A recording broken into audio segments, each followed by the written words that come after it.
Let me tell you why you're here. You're here because you know something. What you know you can't explain, but you feel it. You felt it your entire life, that there's something wrong in the world. You don't know what it is, but it's there, like a splinter in your mind, driving you mad. It is this feeling that has brought you to me. Do you know what I'm talking about? The Matrix. Do you want to know what it is? The Matrix is everywhere. It is all around us. Even now, in this very room. You can see it when you look out your window or when you turn on your television.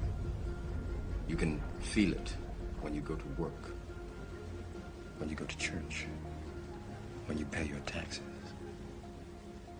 It is the world that has been pulled over your eyes to blind you from the truth.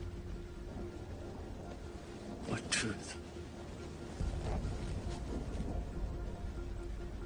That you are a slave, Neo. Like everyone else, you were born into bondage, born into a prison that you cannot smell or taste or touch. A prison for your mind.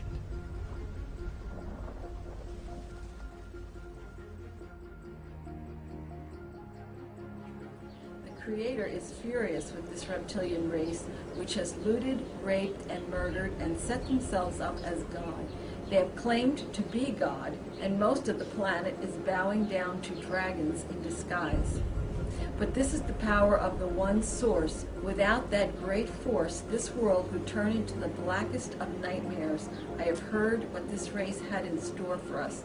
Microchips, prison camps, slavery, a constant food source, while they donned their true bodies, changed our environment, and walked the earth as lords and masters.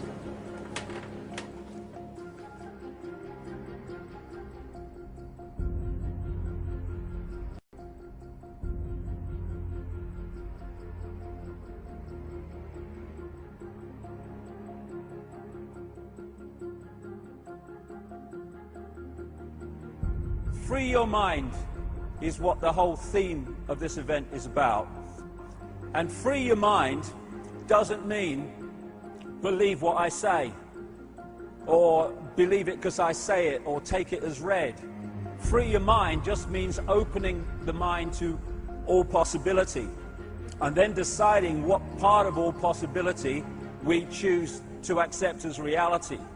So what I'm not doing is standing up here today and saying, I've got all the answers, here you go, here's another belief system. It's information, it's what I've compiled, it's conclusions I've come to over the last 20 years of full-time research in about 45 countries, but it's information. It's not there to be believed just because I say it.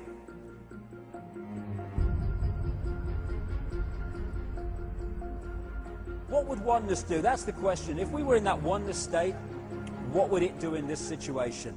Would it say, what are the consequences for me, or would it do what it believed to be right? As Martin Luther King said, cowardice asked the question, is it safe? Expediency asked the question, is it politic? Vanity asked the question, is it popular? But conscience asked the question, is it right? And there comes a time when one must take a position that is neither safe, nor politic, nor popular, but one must take it because it is right.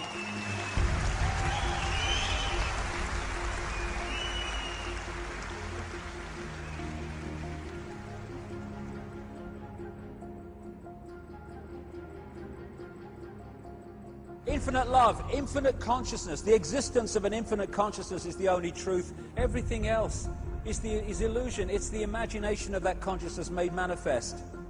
Gandhi said, strength does not come from physical capacity, it comes from an indomitable spirit, an inspirable will. And that's the will to do what we know to be right, both for ourselves and for the greater good, because we are ourselves and we are the greater good. Getting out of this thing, fearing what other people think, fearing our shadow, fearing anything. We are infinite consciousness, having it experience. There's nothing to survive. There is nothing to fear.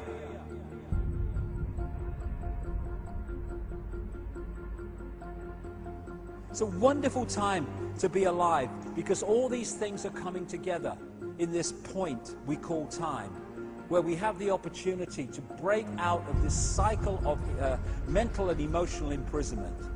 We're being offered the key with knowledge, with understanding, with the gathering, opening, awareness, and with the energy change that's underpinning that.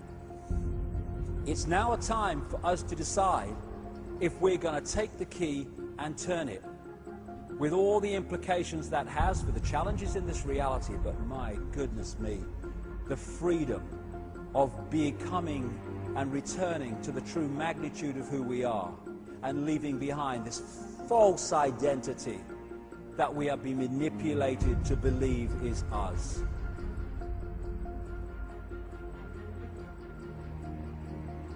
It's just a ride. And we can change it anytime we want. It's only a choice. No effort, no work, no job, no savings of money. A choice right now between fear and love.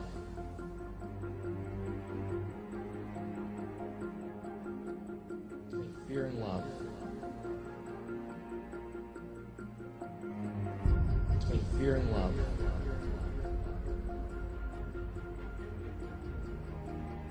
Between fear and love.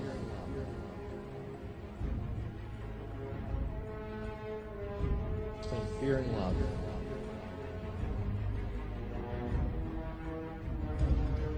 Between fear and love. Between fear and love.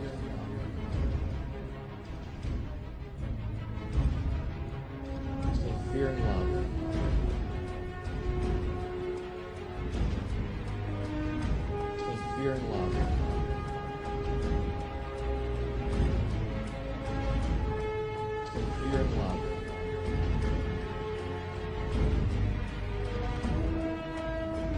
Fear and love. Fear and love. Fear and love.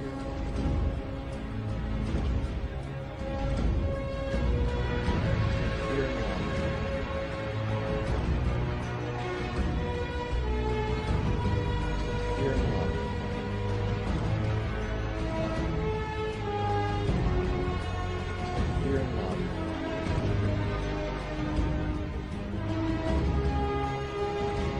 Fear and love.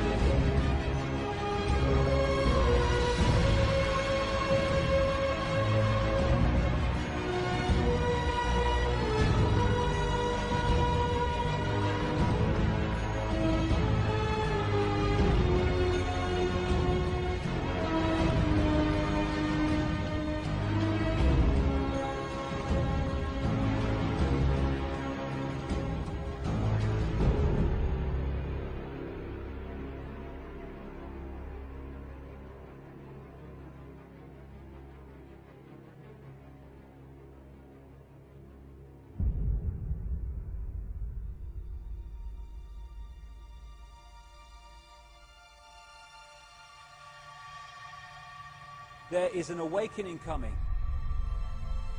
People are going to come out of the trance in effect, and it's happening now. And now as the 90s have become the new century, more and more this stuff about this shift is going on. An energy shift, which is acting like a spiritual alarm clock. And I've seen it. All over the world I've seen it. People starting to get it and wake up and see the true magnitude of who they are. This energy change is happening, and therefore those that open their minds to it are starting to access and decode different frequencies.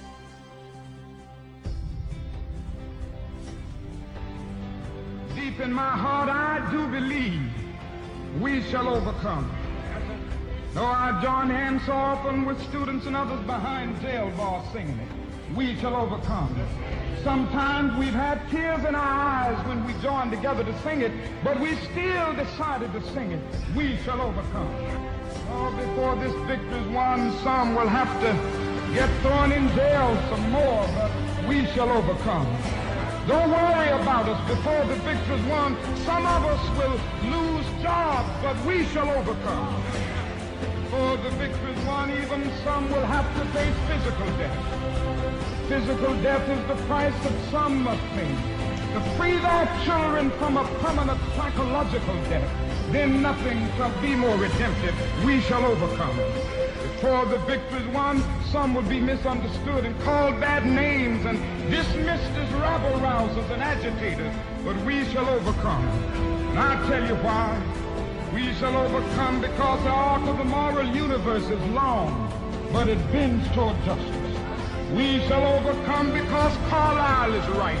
No lie can live forever. We shall overcome because William Cullen Bryant is right. Truth crushed to earth will rise again. We shall overcome because James Russell Lowell is right. Truth forever on the scaffold, wrong forever on the throne. Yet that scaffold sways the future. Behind the dim unknown standeth God within the shadow, keeping watch above his own. We shall overcome because the Bible is right. You shall reap what you sow. We shall overcome. Deep in my heart, I do believe we shall overcome. With this faith, we will go out and adjourn the councils of despair and bring new light into the dark chamber